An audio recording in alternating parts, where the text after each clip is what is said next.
Happy Wednesday, everybody. It's Jim. It's Amadeus, and we're talking soccer, we're talking golf, and all kinds of fun things. If it's Wednesday, and it is, then that must mean there's a good soccer game on today. And I'll lead you right into it, Amadeus. Let us hear what's going on today. Yeah, so today is the big Europa Conference League final, one of the three big major competitions in Europe now, newly added. So this is only the second ever conference final. But yes, that will be kicking off at 3 o'clock today. Fiorentina versus West Ham. And yesterday, so it's going to be it's going to be played in Prague on a neutral site. So just so everybody knows. But so yesterday when we talked about it, it was pretty much even for either side. Right. To lift the trophy was minus 110 both ways. And just the three-way money line for the 90-minute regulation was plus 175 for both. Now some money has started to come in on West Ham in the last 24 hours before this match, as West Ham is about a plus 162 and Fiorentina's plus 187. So not a huge movement, but enough where they made West Ham a slight favorite, as well as even with the just to lift the trophy. Now Fiorentina's about a minus 106 and West Ham is minus 125. So that moved from a minus 110 yesterday. Amazing, huh? Yeah, but I'm still, I'm on Fiorentina to lift the trophy here. So, I mean, hey, if you're going to give them to me at minus 106 over the minus 110 yesterday, I will take it. I'm not too sure about about taking them on the money line in regulation because, this could be one that goes to extra time or even penalties.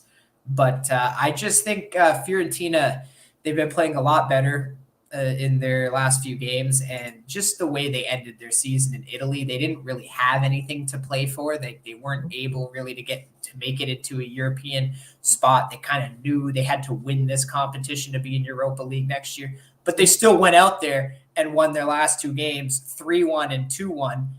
And one of them, they were losing 1-0 with 10 minutes to go. So they could have easily mailed in that match. And it was against Lazio, the number 2 team in the league right now. And they could have easily mailed that one in, but they scored 2 goals in that final 10 minutes to win 2-1. So this is a team that's hungry, and so they're not in European competition as of next year right now. So they know the importance of winning this match as their only ticket in. But not only that, we've talked about how well they were performing in Italy over the last few weeks. Right. This is also a team that went to the semifinal of the Coppa Italia. So this is a team that, they've gone deep in every competition they played in this year. They had a great season. Wasn't great at the beginning, but they finished off the Italian season strong. They ended up in the finals of the Conference League. They made it to the semifinals for Coppa Italia. So this is a team that was right there all year, and they've been sniffing hardware all year. They just haven't gotten their hands on it yet. And this is their last chance, their one final chance. So I'm still liking Fiorentina. Yeah, and it's gonna be fun. I mean, you had mentioned yesterday that this is one of those games where it should be enjoyable for the fans to watch. Yeah, absolutely. Because, these two teams, really, Fiorentina is not one of the top teams in Italy. You don't see them in European competition every year. You never really see them in Champions League at all. So they're not that kind of top tier team. They are a top half of the table team. But yeah, when they had their opportunity this year and they really seized it. And even West Ham, West Ham performed very poorly in the Premier League this year. They're usually not that bad, right? But they're also this isn't like a team that finishes top 6 on the regular in the Premier League either. West Ham's always a team that maybe they're middle of the pack kind of team, middle of the table team, and they did have that one year where they got into Europa League a few years ago because they had a top 6 finish. They were top 4 for a lot of that season. Just because they were playing very well. So they do have pieces there, and they do have the potential to have a great season, but it's not often. So again, they're another one. So take it that, when you can get it. Yeah. Exactly, right? You're not going to see them in the final here too often just because they don't make European competition all the time. And obviously, as we know from West Ham's season in the Premier League, if they don't win this, they're not in European competition next year either. So, and that, at the end of the day, that's worth, tens of millions of dollars, no? Yep, extra money from just being in just playing the Conference League matches. You get that influx of cash. Then if you're winning matches and going deeper into the tournament, you're getting extra money for those wins. So absolutely, there's a ton of motivation behind the players to play in Europe next season and behind the club itself, because that's extra money for them. And these smaller clubs, that's what they look for, because they think, maybe if we qualify for Europe next year, knowing we're going to get that money, we can sign a player in the summer that maybe we weren't able to sign before. But now that we know we're getting that influx of cash, we can go a little over, spend a little extra, because that's going to get replaced. The debt is going to get replaced. Right. And the other thing, to your point on that, is, there's the kind of, for lack of a better way of putting it, bragging rights, right? I mean, you've got that championship trophy and you've got the extra money. And so, you might attract, as you were saying, you could go out and spend some money on a player. You might attract some players that normally you wouldn't have attracted. Yep, absolutely. Right. So, and you can ask, it doesn't matter if a player is 5 years old or 60 years old. I'm sure you ask any player that plays any sport, they love winning a trophy. So right, there's always motivation behind. And this is not a participation trophy. This is a real trophy. Yeah, no, this is best in the competition. You guys made it all the way deep. And interestingly enough, if Fiorentina wins it today, because this is only the second year that the Conference League has existed, because it's a very new thing that they've implemented to try and get more European competition for those smaller countries like Georgia and things like that, where their teams aren't quite good enough to go deep even in Europa League, especially when you get the drop down from Champions League. But now you have a Conference League, and all of a sudden, the Turkish, the Czech Republic teams, all those smaller countries can go deeper because you're not facing tougher you're not facing the best of the best, but you're also giving yourself a chance because you're improving by playing against some of the better teams in Europe, even if they can't keep up with the Manchester Cities. These are still the best teams of their countries. So just the interesting fact with this, if Fiorentina wins today, the Conference League will have been won by 100% Italian teams, because Roma won the first ever one last year. Just out of curiosity, and I don't hate to put you on the spot, but has that ever been done before? Where an Italian team has scored both, trophies? I don't know if it's been done, like you're talking like a Champions League, Europa League type thing. Yeah, so I don't know if it's ever been done in the sense where I don't know if it's been done by an Italian league. It's probably been done by a Spanish team, just because Sevilla owns Europa League, and they won it again this year, and they weren't even that good this year. But there's Sevilla's record when they had gotten to the finals was almost like Real Madrid's record when they get to the finals of Champions League. So I could definitely see, I don't know exactly, but I could definitely see probably a Spanish team having one of those years where a Spanish team won a Champions League and the Europa League. I definitely could see that. Probably I don't think Premier League team too, right? Yeah, I don't think it's been done by an Italian team though, because Italian teams haven't really performed well in Europa League.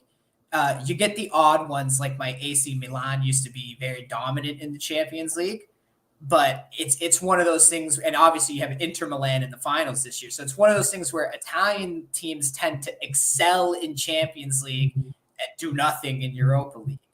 But I think for Roma last year, it was one of those things where they went to the finals and lost to Sevilla a few years ago in Europa League.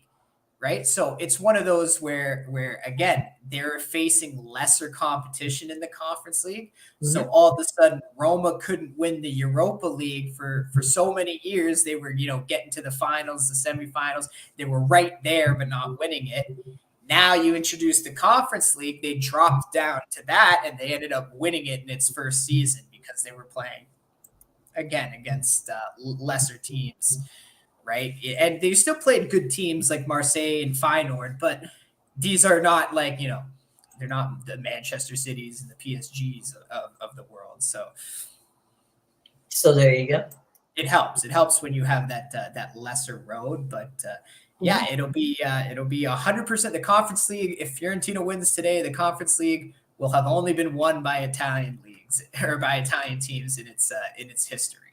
In its Well, that's cool. 2-year history. That's all right. It's got to be a history somewhere. Yeah.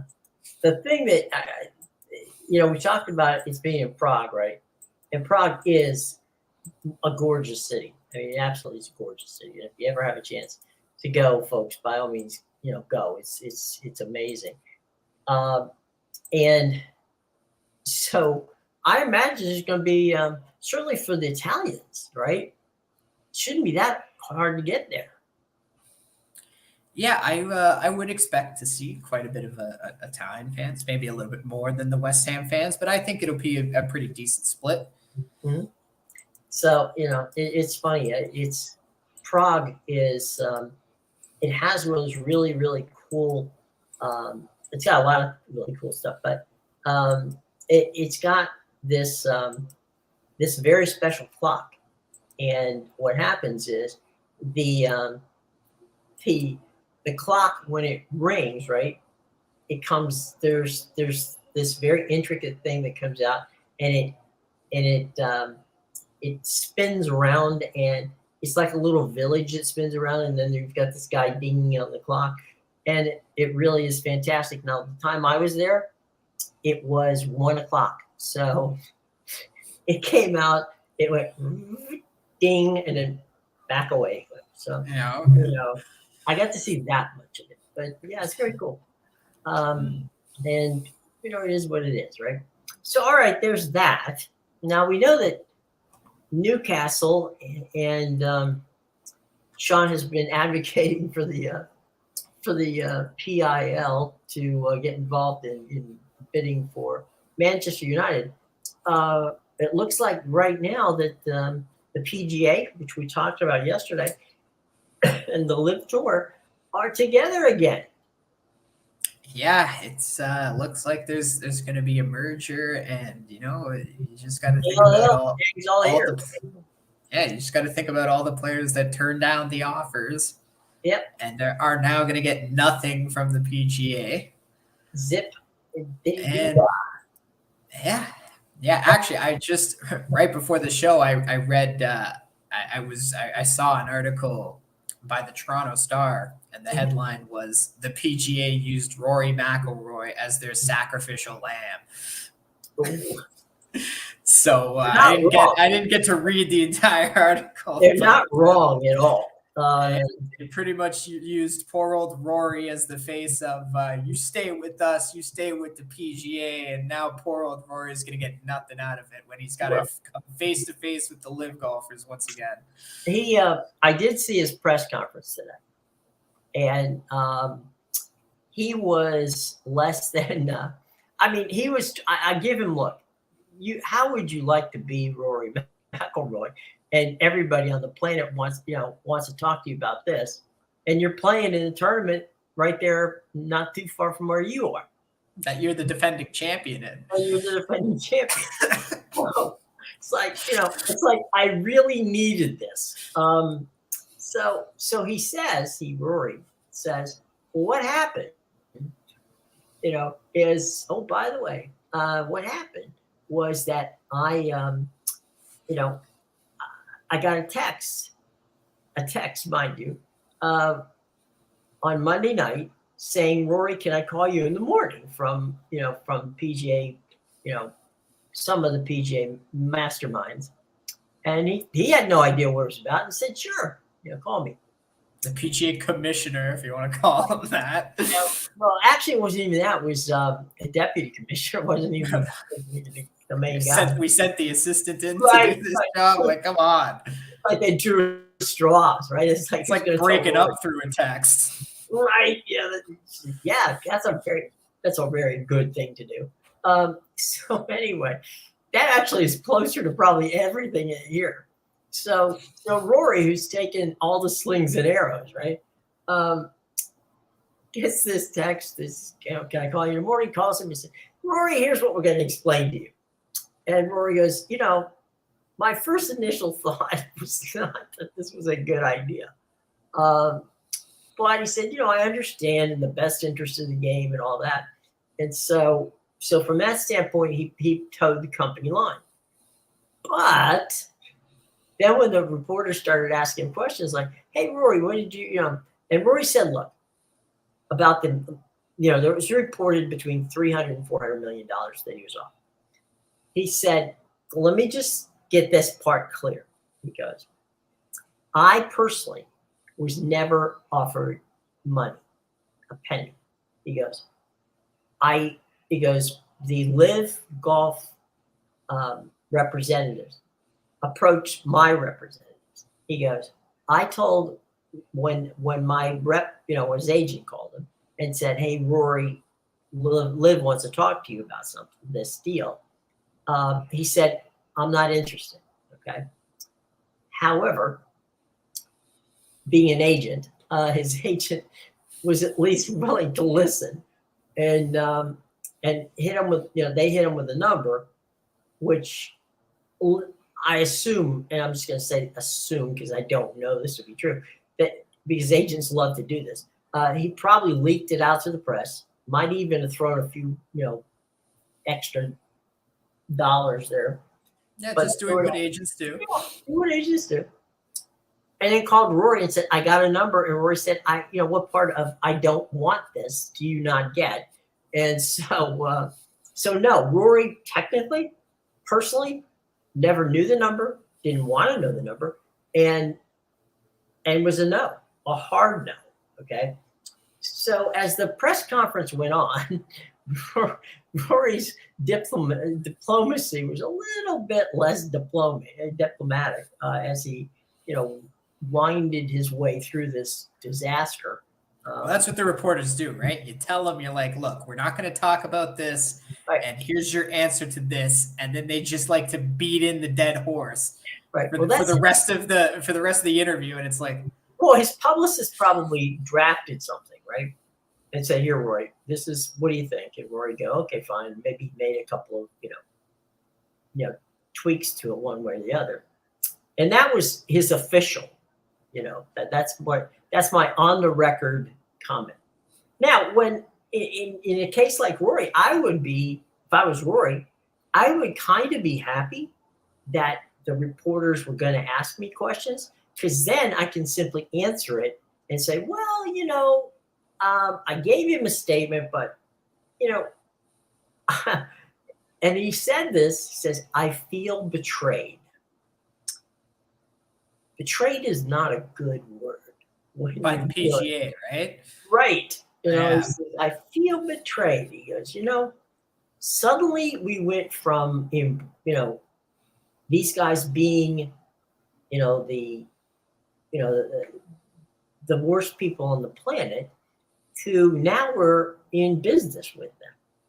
He goes, I don't understand that. And he goes, my hope is, over the next few weeks, we'll actually get an idea of what it is that, that we've signed up for.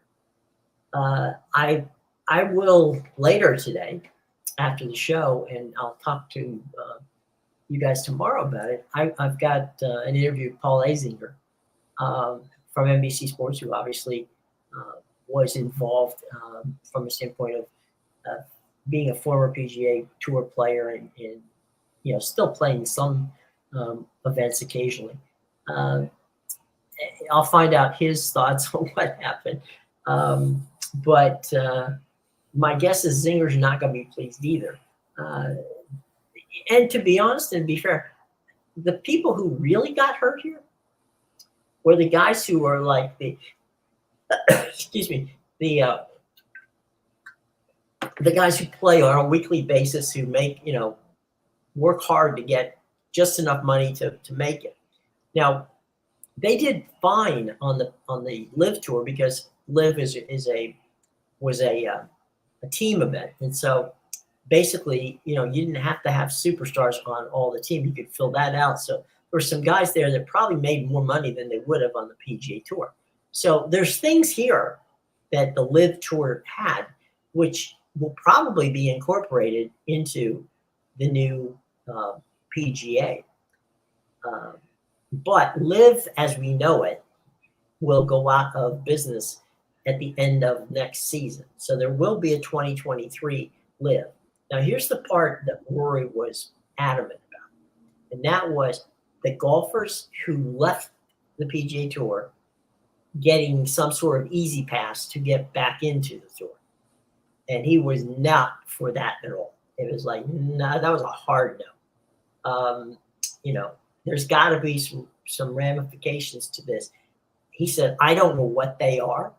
He said, I'll think about it from my standpoint. He goes, but I'm quite certain that, they're not going to just get an easy way back. Now, because the majors did not exclude Live players, and of course the Canadian Open is a major from a standpoint of, it didn't exclude them either. Is it really a major? Well, I mean, I'm trying to help you out here, buddy. Let me give you a chance. It's not. Nobody up here even watches it. Oh, okay. Well, fine then. I'll be honest. No. Unless you're actually going to it, which I have been to it, like people have no interest in it unless you're actually on the course. Well, they don't play it at the same. They played at the same course area. Now they do.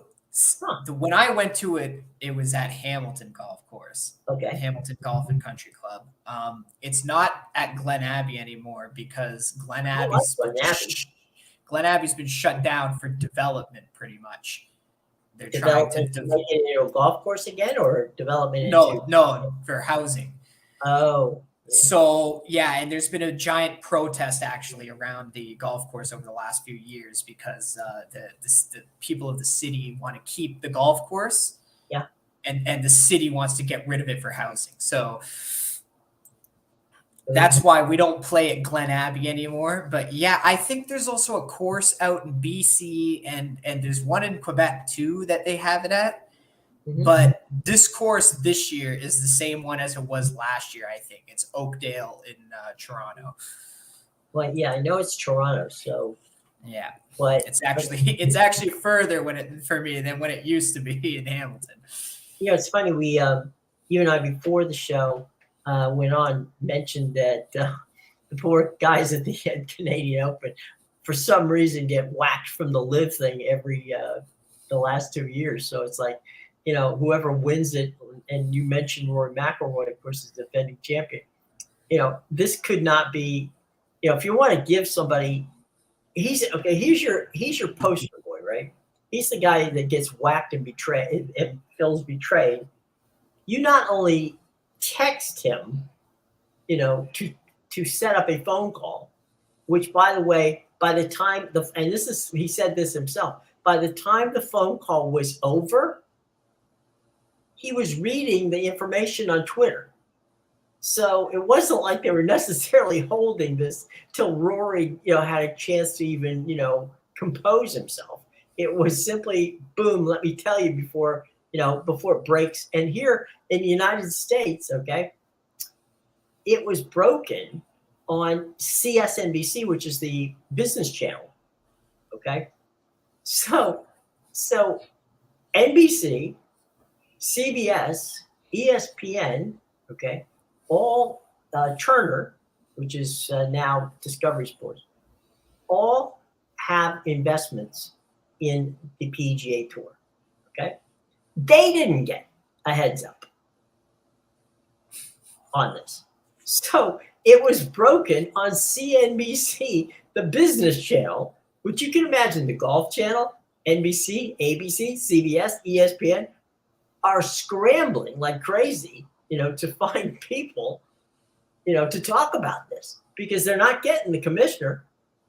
They're not getting the guy who runs the PIF, because he's down the hall at CNBC. So the guys, the guys controlled the narrative, almost in a textbook way. They literally didn't have to explain themselves to anybody at all. So, read into it what you will. And oh, by the way, when they were on CNBC, that was from, the RBC. So, oh, wow. So it's like, okay, we know that he's going to have to announce something, right? So then they have the talk, with them, and it didn't go well. So, it's when Jay Monahan, who is the PGA Tour commissioner, I think at the end of the day, because you try to go through this and say, oh, why did they do it, right? What prompted this? Well, one, we always know it's going to be money. Money will prompt anything, and in this case, it did. I've heard estimates, and exactly what I'm saying is an estimate. I'm not saying it's specific. The little Forbes thing on my logo will tell you that I have not yet vetted it. So, but in the neighborhood of between anywhere from 10 to 14 billion dollars is what is invested. What the PIF has explained to the PGA Tour that they will be investing. Now, the PGA Tour, its actual self generates approximately $6 billion to $7 billion a year because it's a nonprofit. It's a nonprofit organization. How is it a nonprofit organization? All right, let me explain this to you. All right, it's a nonprofit organization because what, on one hand, the PGA does is the PGA Tour uses its sponsors to pay for the purse. Okay, so whatever sponsors this week's sponsor, okay, pays for the prize money, puts up all the prize money. It's 100%. 100% of the prize money is put up by the sponsor, and the TV aspect, obviously, the sponsor's there as well. Okay. All of the money from the ticket sales and promotion and sale of a percentage of sale of all of the merch and food, all of that goes to local charities in each city. Okay, so technically, again, they don't quote unquote, PGA doesn't make money because they're dealing with independent contractors. So from the person who wins the tournament to the person who draws the last check, that's money in, money out. Okay, there is and nonprofits are allowed this. There is handling type fees and fees that you pay to people who obviously work for the nonprofit. So in the new world, what will happen is the PGA they're going to create a new entity where the PGA will remain the nonprofit side, but the PIF will become the profit side. So there'll be all kinds of interesting things. I would imagine that we're going to see a lot more tournaments overseas now because all of the PGA's involved in this. So you get the PGA Canada, you get the PGA down in South America, you got the PGA Europe, you got the PGA Asia. So you've got all of them involved now as a single entity. So before they were, doing their own thing pretty much. Yeah, they were PGA, yes, but they were on their own as far as that part of it was, and that's going to go away. So it's that's how it works. It will be a brand new company. That's why it's going to take a little while for them, so it's not like they're going to do it in 2023 because they couldn't do it that fast. So, plus it also has to pass the in the United States because it is it's not technically a merger, but it is a merger. They have to pass some governmental, hurdles that they'll go through. My guess is, laws. yeah, some business issues. The State Department, a few people are going to want to watch that. Here's the thing too, which we've talked about the Saudi investment, like in Newcastle. Excuse me. If this goes through, and there seems to be reason to believe that it will, that opens the door for them to own an NFL team. That opens the door for them to own a Major League Baseball team. Anything they want to own would be theoretically possible because, they now are doing business. And, because of their human rights violations and all that, there is a bit of an uprising. Now, in fairness, the NBA's been doing, years now, I think it's like 5 or 6 years, it's been doing business with China. China doesn't have much of a better record on human rights than the Saudis do. So the point being that, there's dirty hands everywhere. Whether you want to, you want to say, well, I'm not going to take that money because it's this, that, and the other. Well, fine. Okay, fine. That's your choice.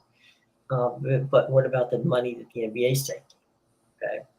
So yeah, I think at this point the precedent's already been established. Yeah, I don't think they're going to have to. That's why I'm thinking that the Justice Department and all the other places where you could get technically into a bit of a bind, you're probably not going to get into it because, again, as you put it, they've been down that street before, and we'll see. I mean, we'll see how it is.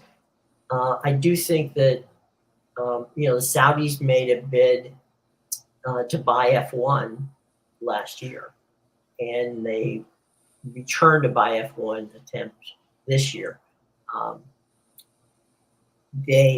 Liberty Media, who owns it, was thinking of selling it, pondering the thought between $8 and $9 billion. The Saudis offered 16. Wow! And they turned it down. Double the asking price. Double the asking. And so you're sitting there going, wonder if Liberty Media is going to give them a call back now that the Live tournament went that way. So if you're looking at winners and losers here, I guess I would have to say that one of the winners has got to be Phil Mickelson because he took the cash and will eventually find his way back. He's back on the tour. Back on the tour. And someone who I've never seen a person in golf, especially, where you either hate him or you like him. And that's Greg Norman, who was the commissioner of Live. Now, he cashed in, but much of what Live, from a team standpoint and a playing standpoint and all that routine, was created by Norman, and it's going to be adopted by the PGA. So you can hate on Greg all you want to. I personally have no particular feeling one way or the other toward it, but it's going to be part of whatever this new PGA is. So, it's a story that's not going to go away, and for Rory's sake, I hope it goes away at least for long enough for him to have a nice trip through the Toronto area and have an enjoyable tournament. But, yeah, he's only up here because nobody else is up here, and it's an easy tournament win for him. Yeah, you never some easy FedEx points right there. That's what that is. Just grab them, huh? Well, he's favored to win the tournament at plus 600, and then like the next guy at like plus 1200 is Sam Burns. Like these are the players that are coming up here.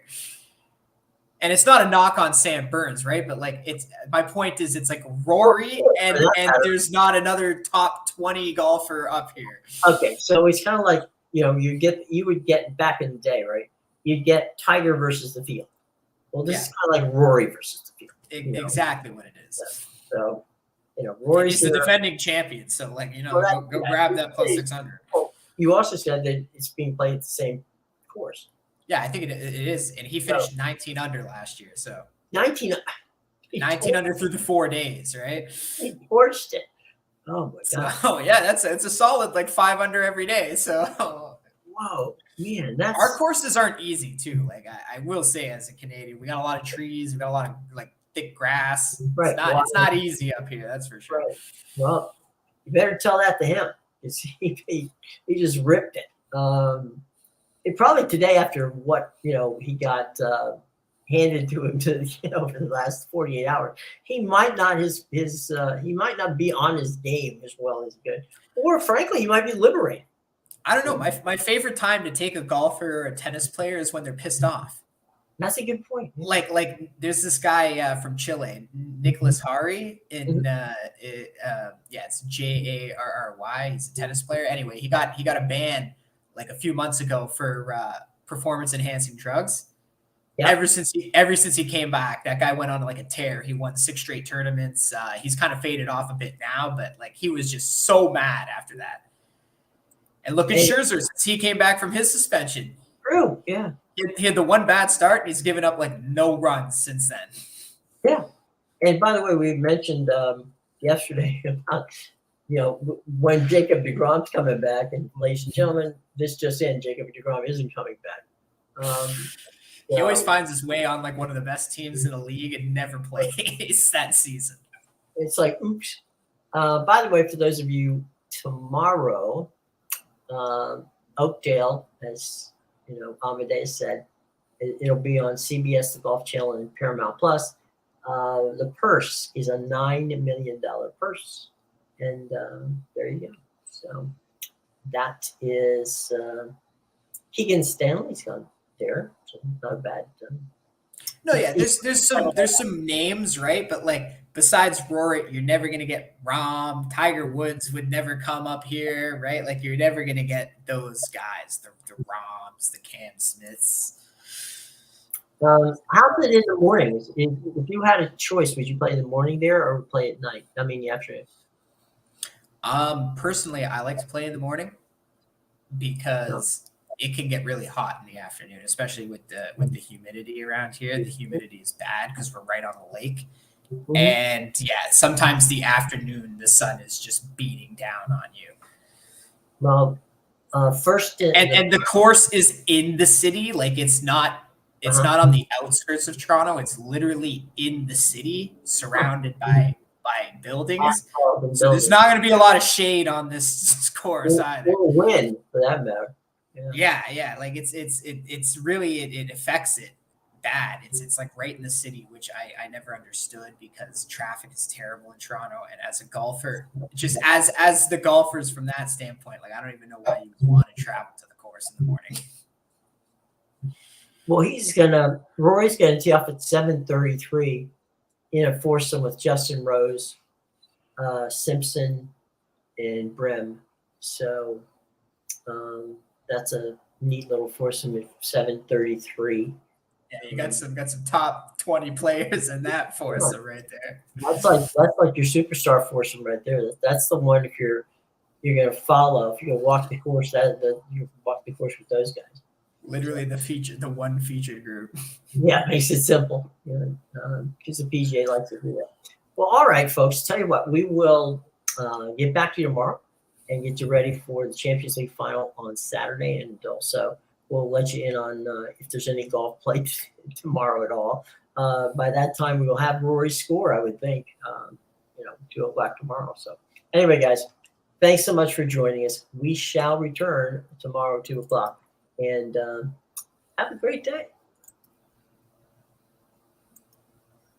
That's right, Jim. Hit the right button and you will have